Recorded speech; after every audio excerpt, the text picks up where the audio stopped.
Hello everyone. तो कैसे हैं आप लोग। मैं आप लोग को क्लास 9th का अध्याय 5 जो कि बायोलॉजी गिरता है यानी कि जीव विज्ञान गिरता है, उसका पहला अध्याय जीवन की मौलिक इकाई का सर्वप्रथम हम लोग MCQ यानी कि मल्टीपल चॉइस क्वेश्चंस देखेंगे। तो चलिए वीडियो को लेट ना करते हुए जो पढ़ाई है उसको शुरू करते हैं। तो इसका जो पहला सवाल है हम लोग का बायोलॉजी क्लास 9 का, वो है सर्वप्रथम कोशिका की खोज किसने की। यानी कि जो सेल होता है, जो हमारे शरीर का सबसे स्मॉलेस्ट यूनिट होता है, वो जो सेल है, जो कोशिका है, उसकी खोज किसने की थी सर्वप्रथम। तो हम लोग का जो सही आंसर है वो हम लोग का हो जाएगा रॉबर्ट हुक। यानी कोशिका की खोज सर्वप्रथम किसने की थी, न तो रॉबर्ट हुक ने की थी। चलिए दूसरे क्वेश्चन की ओर चलते हैं। दूसरा क्वेश्चन हम लोग का है कि कोशिका की खोज कब हुई। यानी कि कोशिका जो रॉबर्ट हुक ने खोजा था वो कब खोजा था, तो ये डेट क्या है। तो वो जो तारीख, वो जो साल है, वो हम लोग का यहाँ पे कोशिका की खोज कब हुई, यानी 1665। तो कोशिका की खोज कब हुई, यानी कि इसका आंसर जो हो जाएगा हम लोग का 1665 ईस्वी को। तीसरा क्वेश्चन है यहाँ पे सेल यानी कि कोशिक शब्द की उत्पत्ति से संबंधित वैज्ञानिक का नाम। ये जो सेल जो है, जो कोशिका शब्द की जो उत्पत्ति है, वो किस वैज्ञानिक से संबंधित वैज्ञानिक का नाम है। तो रॉबर्ट हुक ने, क्योंकि वो कोशिका की खोज किया था, तो वो जो है किस शब्द को जो उत्पत्ति, जो सेल की खोज की थी, वो किस वैज्ञानिक से रिलेटेड है। तो हम लोग का सही आंसर जो है वो हो जाएगा हम लोग का रॉबर्ट हुक हो जाएगा। चलते हैं इसके बाद चौथा क्वेश्चन की ओर। चौथा क्वेश्चन हम लोग का है कोशिका का सिद्धांत प्रतिपादन किसने किया था। कोशिका का जो सिद्धांत है कि कोशिका जो है शरीर की संरचनात्मक एवं क्रियात्मक इकाई है, ये जो थ्योरी है वो किसने दिया था, तो उसका नाम क्या है। तो उसका नाम है हम लोग का स्लाइडेन एवं सॉन ने दिया था। तो ये जो थ्योरी है कोशिका का, कि ये कोशिका जो होता है मनुष्य के शरीर का, ये जो क्या है क्रियात्मक एवं संरचनात्मक इकाई है। तो ये जो सिद्धांत है वो हम लोग का स्लाइडेन एवं सॉन ने दिया था।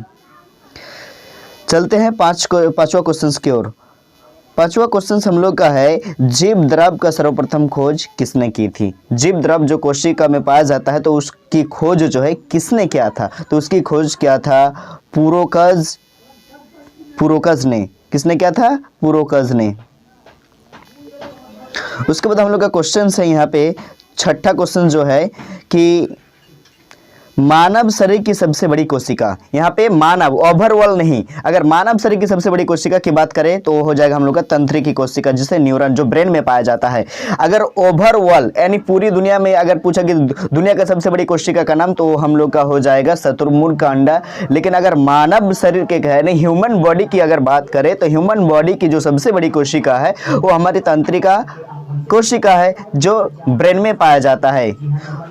और ये जो कोशिका है वो विभाजन नहीं होता है, इसलिए मतलब ब्रेन में अगर चोट लग जाता है तो वो मतलब ठीक नहीं होता है। इसमें क्या हो जाता है, तंत्रिका जो कोशिका हो उसमें कोशिका विभाजन नहीं होता है। तो चलिए 7 नंबर क्वेश्चन पे चलते हैं। तो 7 नंबर क्वेश्चन है यहाँ पे जीव शरीर की संरचनात्मक क्रियात्मक इकाई है। जीव शरीर की रचनात्मक क्रियात्मक इकाई है। जीव जो है शरीर की संरचनात्मक इकाई क्या है। यहाँ पे जो हम लोग का शरीर जो है उसका संरचनात्मक एवं क्रियात्मक जो इकाई है वो क्या है। तो हम लोग पहले बता चुके हैं आप लोग कि हम लोग का शरीर का संरचनात्मक क्रियात्मक जो इकाई है वो हम लोग का क्या है, कोशिका। तो इसका आंसर हो जाएगा कोशिका यानी कि सेल। चलिए 8 नंबर क्वेश्चन की ओर चलते हैं। 8 नंबर क्वेश्चन हमारा है कि सबसे छोटा एक कोशिकीय जीव कौन सा है। सबसे सरल क्वेश्चन है कि सबसे छोटे के एक कोशिकीय जीव कौन सा है। तो हम लोग का हो जाएगा माइक्रोप्लाज्मा।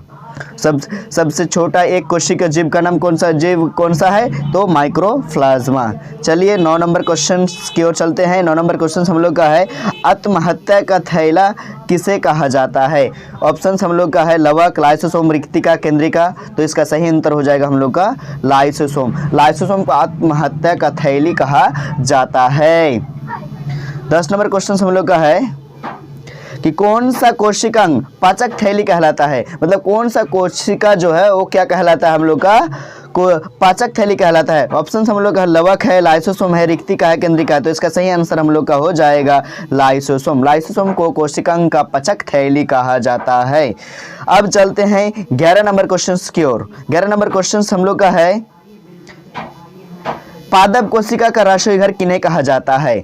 राशोई घर यानी कि किचन, यानी कि पादप का जो कोशिका का राशोई घर जो होता है, यानी कि जो पादप अपना भोजन बनाता है उससे ऊर्जा किससे मिलता है? तो भोजन हम लोग को पता है कि भोजन का में क्या पौधे जो होते हैं, पादप जो होते हैं, वो अपना भोजन स्वयं बनाता है। किसकी उपस्थिति में? सूर्य की उपस्थिति में और हरित लवक की उपस्थिति में। क्या तो यहाँ पे अगर हरित लवक नहीं होंगे तो पत्ता जो है अपना प्रकाश संश्लेषण की क्रिया जो है, यानी फोटोसिंथेसिस जो है, वो जो प्रोसेस है वो विदाउट हरित लवक के, यानी कि जो क्लोरोफिल होता है पत्ता में, उसके बिना नहीं कर सकता है। तो पादप कोशिका का रसोई घर किन्हें कहा जाता है? तो यहाँ पे ऑप्शन हम लोग का है लाइसोसोम, राइबोसोम, हरित लवक और वर्णी लवक। तो इसका सही आंसर हम लोग का हो जाएगा हरित लवक। उसके बाद चलते हैं 12 नंबर क्वेश्चन की ओर धड़ाधड़। तो 12 नंबर क्वेश्चन हम लोग का है कि पादप कोशिका के सबसे बाहरी आवरण को क्या कहते हैं? पादप में जो कोशिका पाया जाता है, उस कोशिका का जो बाहरी आवरण, जो आउटर पार्ट है, उसको हम क्या कहेंगे? तो उसको हम कहेंगे, इसका ऑप्शन यहाँ पे दिया है, कोशिका झिल्ली, प्लाज्मा झिल्ली, कोशिका भित्ति, केंद्रक झिल्ली। तो यहाँ पे सही जो उत्तर होगा वो हम लोग का हो जाएगा कोशिका भित्ति। यानी पादप कोशिका की सबसे बाहरी आवरण को क्या कहते हैं? तो कोशिका भित्ति कहते हैं। इसका सही आंसर क्या हो जाएगा? कोशिका भित्ति। चलिए इस बार 13 नंबर क्वेश्चन की ओर चलते हैं। 13 नंबर क्वेश्चन हम लोग का है कि तारक केंद्रक का क्या कार्य है? ऑप्शन हम लोग का है डीएनए संश्लेषण, तुर्क निर्माण, श्वसन या जनन। तो इसका सही आंसर हो जाएगा हम लोग का तुर्क निर्माण। चलिए इस बार 14 नंबर क्वेश्चन की ओर। तो 14 नंबर क्वेश्चन हम लोग का है कि केंद्रक में पाए जाते हैं, क्या पाए जाते हैं? ऑप्शन हम लोग का देखिए, क्रोमोसोम, लाइसोसोम, राइबोसोम, इनमें से कोई नहीं। तो इसका सही आंसर क्या हो जाएगा हम लोग का? क्रोमोसोम। यानी कि अगर कोई पूछे आपको कि केंद्रक में क्या पाया जाता है, तो क्या बोलेंगे हम? क्रोमोसोम, यानी कि गुणसूत्र पाया जाता है। मोटा मोटा भाषा में हम ये कह सकते हैं। चलिए 15 नंबर क्वेश्चन की ओर। 15 नंबर क्वेश्चन हम लोग का है, इनमें से कौन सा प्रोटीन का निर्माण का केंद्र है? इनमें से यहाँ पे जो ऑप्शन दिया उनमें से कौन सा जो है प्रोटीन का निर्माण का सेंटर है? ऑप्शन हम लोग का देखिए, यहाँ पे ऑप्शन है माइटोकॉन्ड्रिया, क्लोरोप्लास्ट, राइबोसोम और लाइसोसोम। तो इसका सही आंसर हो जाएगा हम लोग का राइबोसोम। ठीक है, कि अगर कोई पूछे आपको कि प्रोटीन का निर्माण का केंद्र कौन सा है, प्रोटीन का कौन सा, मतलब इनमें से कौन सा प्रोटीन निर्माण का केंद्र है, तो हम क्या कहेंगे? राइबोसोम कहेंगे, राइबोसोम। चलिए 16 नंबर क्वेश्चन की ओर। 16 नंबर क्वेश्चन हम लोग का है कि पादप कोशिका का कौन सा भाग निर्जीव होता है? यहाँ पे बताया गया कि पादप जो कोशिका होता है उसका कौन सा भाग जो है निर्जीव, यानी कि उसमें सजीव की तरह नहीं होता, वो निर्जीव होता है, नॉन लिविंग थिंग होता है। तो पादप कोशिका का कौन सा भाग होता है? तो होता है हम लोग का, यहाँ पे ऑप्शंस देखिए कि कोशिका भित्ति है, कोशिका झिल्ली है, केंद्रक झिल्ली, प्लाज्मा झिल्ली। तो इसका सही आंसर हम लोग का हो जाएगा कोशिका भित्ति। यानी कि पादप कोशिका का जो कोशिका भित्ति वाला भाग है वो क्या होता है? निर्जीव होता है।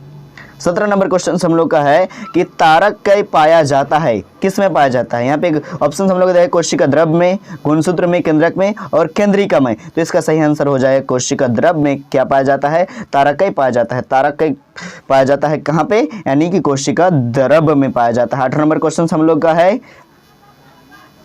कि वर्णात्मक परगमय झिल्ली कहते हैं, किसको कहते हैं? वर्णात्मक परगमय झिल्ली किसको कहते हैं? तो यहाँ पे ऑप्शन दे, कोशिका द्रव को, केंद्रक को, कोशिका झिल्ली को, इनमें से कोई नहीं। तो इसका सही आंसर हम लोग का हो जाएगा कोशिका झिल्ली को वर्णात्मक परगमय झिल्ली कहते हैं। अगर आपसे कोई पूछे कि बेटा बताओ कि वर्णात्मक परगमय झिल्ली किसे कहते हैं, तो आप क्या बताएंगे? कोशिका झिल्ली बताएंगे। चलिए 19 नंबर क्वेश्चन की ओर। 19 नंबर क्वेश्चन यहाँ पे देखिए, 19 नंबर क्वेश्चन की ओर। यहाँ पे 19 नंबर क्वेश्चन हम लोग का है कि पीले, नारंगी अथवा लाल रंग के रंजकों में कौन सा पदार्थ पाया जाता है?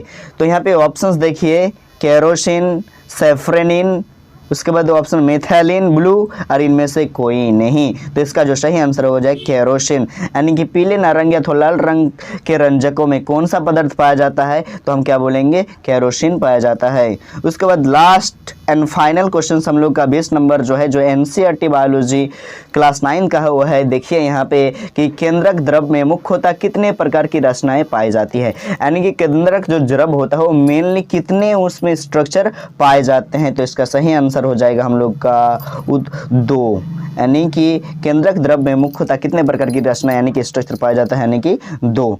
तो ये था हम लोग का क्लास 9th का ऑब्जेक्टिव चैप्टर 1 जो कि अध्याय 1 था और जिसका चैप्टर का नाम था जीवन की मौलिक इकाई। तो चलिए इस वीडियो में बस इतना ही। आने वाले वीडियो में हम लोग इस अध्याय का सब्जेक्टिव देखेंगे। Thank you.